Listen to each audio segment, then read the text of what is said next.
Sinkulamusizaako nnyo mukwano gwange najo sinza obanga otuuliza bali kwekumira ku Yugi Update TV era ng'okola kyamaanyi nnyo mbatumiddeko mwenna abali mu diaspora.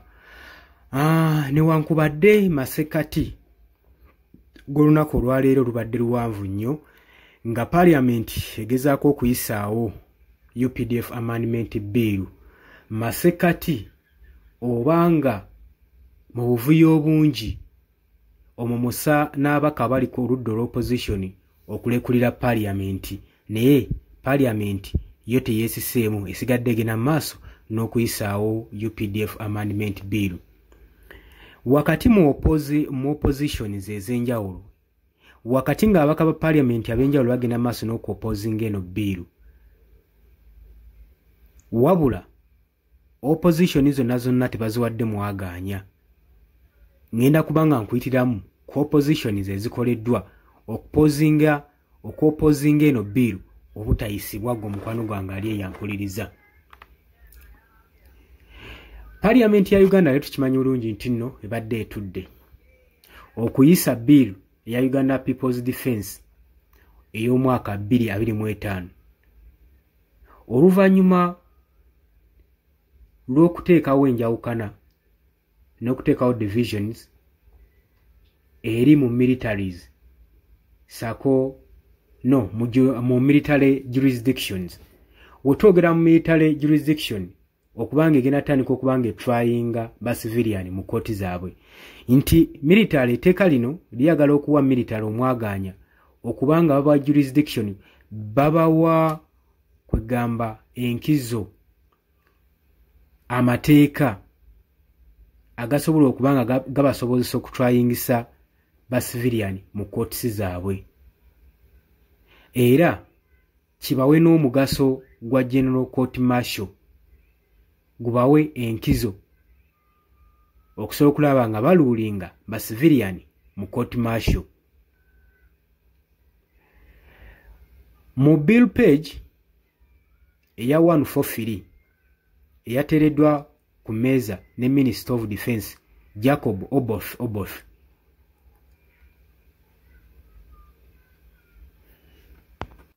mwalabikidde overhaul ya UPDF Act eyaleeteddwa mu clause 84 ng'eranging structural reforms ng'eri mu Defence Force okusobola okulaba contestinga provision mu court naddala mu martial jurisdictions okugezesa ba civilian mu court. Committee ennyonnyola ng'egamba nti ensonga eno erina okuba nga ekonkludingibwa era yakonkludinze egamba ba civilian balina okuba nga batryingibwa mu military court era engeri yokka yokka gye bayinza okuba nga batryingibwamu nga circumstances eziriwo z'enshuwalinga nti fair trials zirina okugalantingibwa eri ba civilian. Bino nno Honorable Wilson Kajwejwe bw'atyo yabadde yayisiza ekiteeso kino. Chairperson wa Defence and International Affairs Committee bwe yabadde agenda mu maaso n'okuba nga presentinga majorities ng'agenda mu maaso n'okubaakinga biiru eno eyayisiddwa. Newankubadde minorities abasinga ba honorables naddala Moses Okot Junior mu maanyi ag'ekitalo yavuddeyo n'apoozinga biiru eno ng'agamba egenda mu maaso n'okuviolentinga 2021 Supreme Court rule eri Anthony General versus Honorable Michael Kabaziguruka. Michael Kabaziguruka ono yali MP w'e Nakawa ng'era yali avira mu kibiina ekya FDC. Yadeclaringa trial eya civilian ne military court ng'agamba kiri unconstitutional ng'agamba okuggyako secretly nti nga bakakasizza nga bali secret nga gamba ensonga zino balina zikwasa mu ngeri ey'omwanguka nga bali strictly nnyo basobole okudefyinga exceptions. Bagamba nga bagalantinga general court martial power obuyinza okutryinga capital offenses okugeza nga murder, treason. Kino kibawa bakibambusa ku level yemu ya high court eri unconstitutional. Okooti yagambye house yasanze bill eno ngelakinga inadequate public participation inti bill eno bagitunuddemu balabye nga public bannansi tebaparticipatinze mu bill eno era n'agiyita okubanga agiyita rejection okuyingira parliament era ye yagirejectinze.